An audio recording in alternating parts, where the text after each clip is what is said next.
All right, so hello, you're welcome to coffee break number 2, which is Laura Hollister from the Niles District Library talking about providing services for special needs adults. So I'm going to just go ahead and hand it over to Laura, and you guys can all go ahead and listen. All righty. Thank you very much. I really appreciate the opportunity. Hello again. As she said, I'm Laura Hollister. I'm the Community Engagement Team Leader at Niles District Library, and I'm the proud mom of 6 sons. 3 of them, all adults, struggle with disabilities, and one of them is pretty significantly affected. He actually lives in a group home.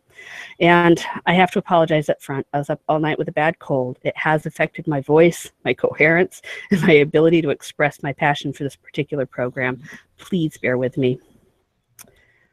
So, special edition. Do you already have groups of special needs folks coming into your library? Maybe individuals with a worker? Do they just sit at a table bored because they really just kind of don't fit in anywhere? You can help. Most of them would be interested in story time or tween groups. You're already developing and providing this content. Just commit to reserving it to a broader group. Why? Your community is full of adults who have social and educational goals, but with very few places to work on them. And many families, like mine, have both affected and neurotypical children. We need a place that we can all go together to enjoy things.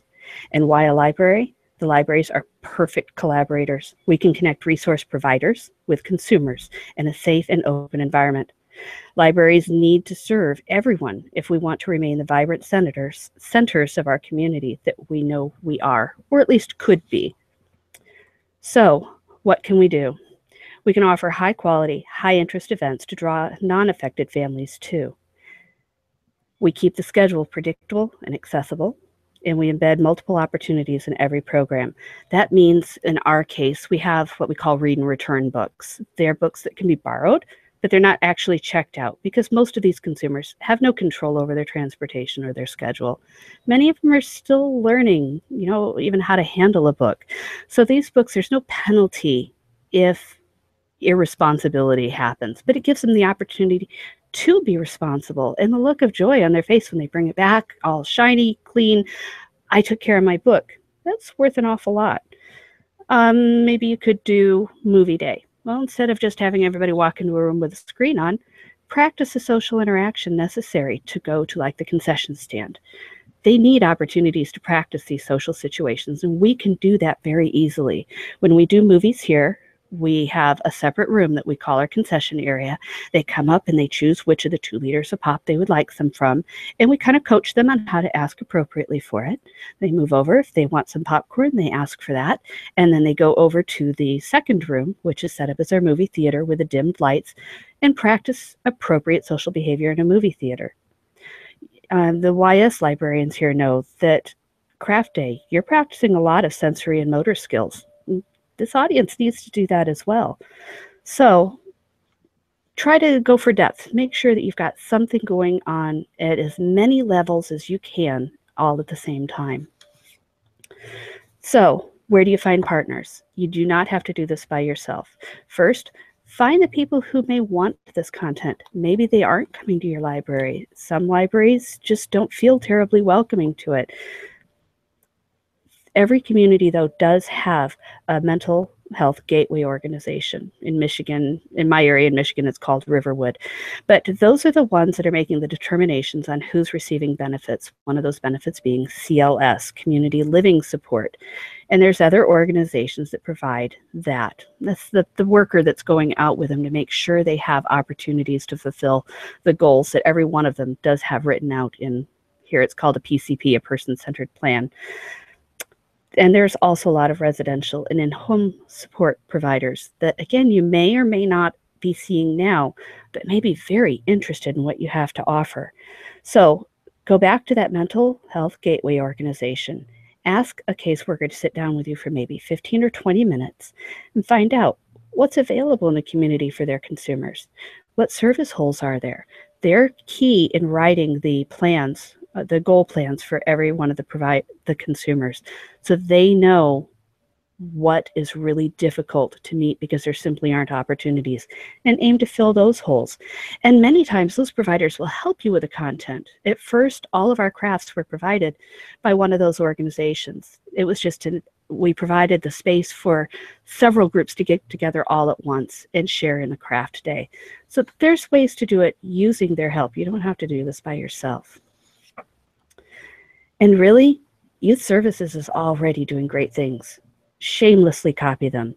The recipients are adults. At least in our case, we're aiming for the adult special needs population, because in Michigan, you still get school benefits. You can still go to school until you're age 26. So we're looking at the over 26 crowd for what we're doing. Their interest is still right around elementary school, middle school. So do stuff that you've already got planned out and just repeat it.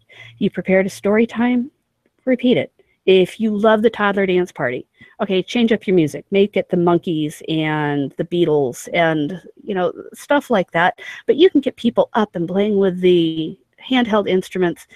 It's not condescending. You're giving an opportunity to move and dance and have fun with their friends.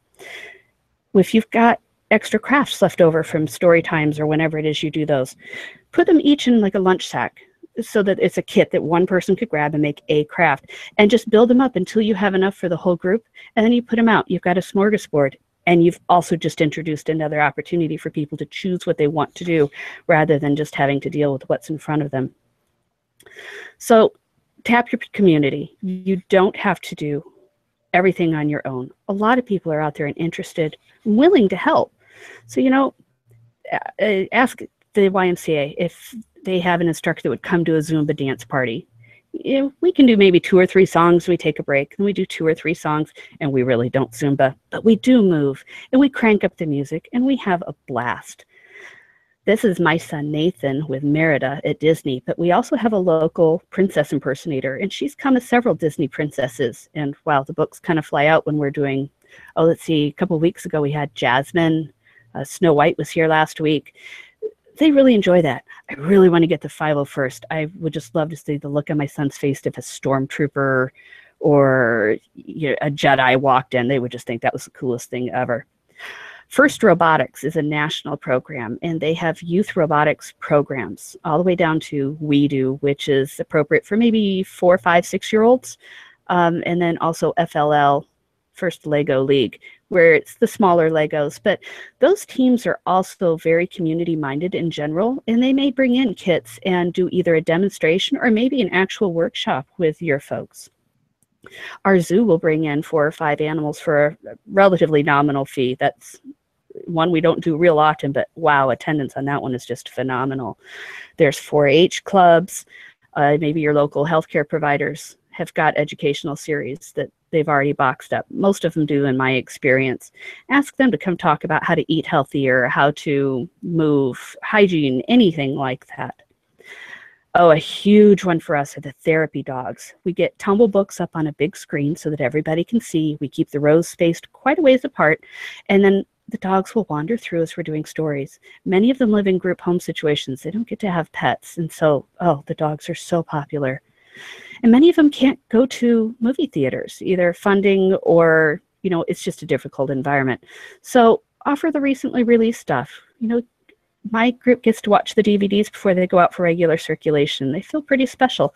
And that also gets a lot of the neurotypicals in too. They enjoy that as well.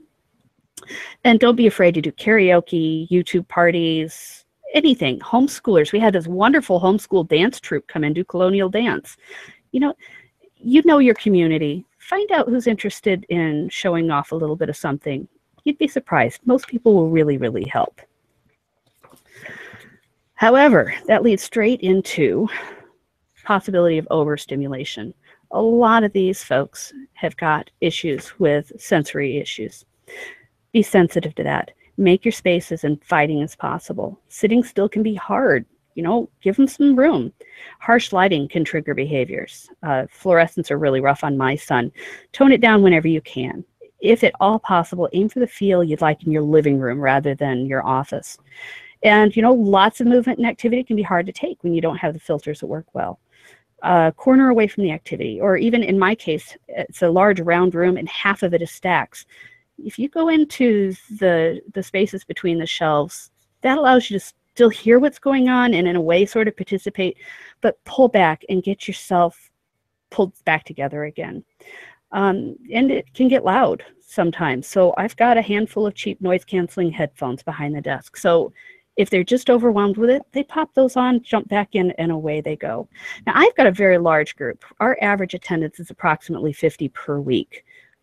We've had spikes up to 75, 100 for like the zoo or sometimes for a movie, but generally we run about 40 people, and no matter how often you encourage them to use their inside voices, that's still a lot of people and a lot of noise. So, several sets of headphones just sitting out there, it doesn't hurt anybody, and it makes it possible for others to participate. You can also see if your school district or local healthcare provider has an occupational therapist that would come. They can help you address any sensory integration issues that you'd have. There's sometimes environmental things that you're simply not aware of. It's not on your radar screen, but they might notice them and be able to suggest alternatives. Again, it's not a huge thing, but just be aware that that is a potential resource. Okay, now you've got to promote it. You're promoting both to the workers that are helping them get places, and they schedule about 6 weeks out. But you mostly want to engage the attendees, and many of them can't read yet. So make things really colorful. I'm going to show you a series of mine. They've evolved, but that gives you an idea of the types of programs that we offer.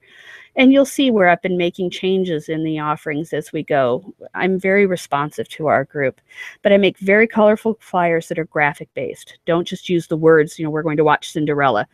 Put the movie poster up.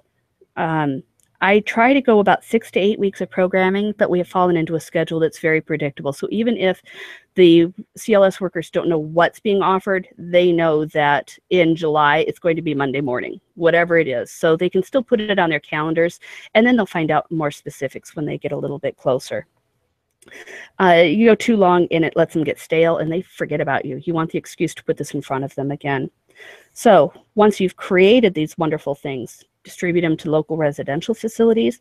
Ask that mental health gatekeeper if they would distribute them for you. They have to visit everybody receiving services. They may be more than happy to help share. Promote it through your school districts. Use Facebook, whatever social media you need. My son wouldn't see it there, but I wouldn't. I'm his ride, so that still works. Something that everybody I have talked to has struggled with. You have to be aware that the language used can be really sensitive. I find particularly for people who aren't used to traveling in these circles, the moms, we're generally okay, but those on the outside are afraid of offending, and I understand that. So be sensitive to appropriate terminology, but don't let it paralyze you. Don't let it stop you from offering services just because you don't know whether to say disabled or special needs. And remember that those of us who are trying to take advantage of these programs, we can tell the difference when you're being insulting or when you're simply not aware of the current popular socially appropriate terminology. And it changes a lot. 24 years, it has changed a lot, I can tell you that. So I'll correct you if I feel I need to, but I'm mostly just going to be happy you care enough to provide services for my son and family. And then once you've got a regular group, ask them, what do they prefer? Our local disability network was pretty insistent I could not use the term special needs adult. We needed to use the term disabled. I asked my group what they preferred, and it was overwhelming special needs adult. In this region, that's what they preferred. As one woman said, disabled sounds broken, and I'm not broken. Honor their desire for their own labels. It is just a label. You may notice on some of mine, sorry, I forgot to keep advancing them. I try to put the wheelchair logo on there. It's not so much that we're physically accessible, but we are generally accessible. That wheelchair symbol is a sign to me as a mom that, okay, you're at least aware that there's something going on, and I'll call and get more information.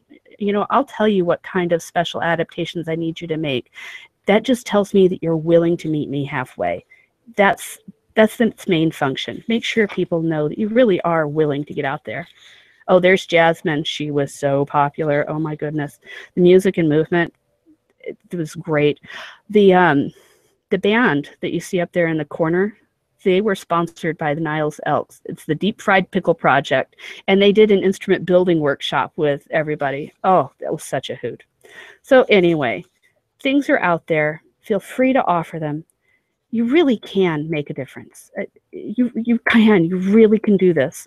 And find the providers, and you found your partners. Just keep working on those. So, oops, sorry, I went too far. Thank you very much. I'm going to try to get back to the page that's got my email address. Anybody is welcome to contact me. There you go. Laura.Hollister. Oops, I misspelled it. HOLLISTER at nileslibrary.net. I'm happy to answer any questions. Thank you very, very much.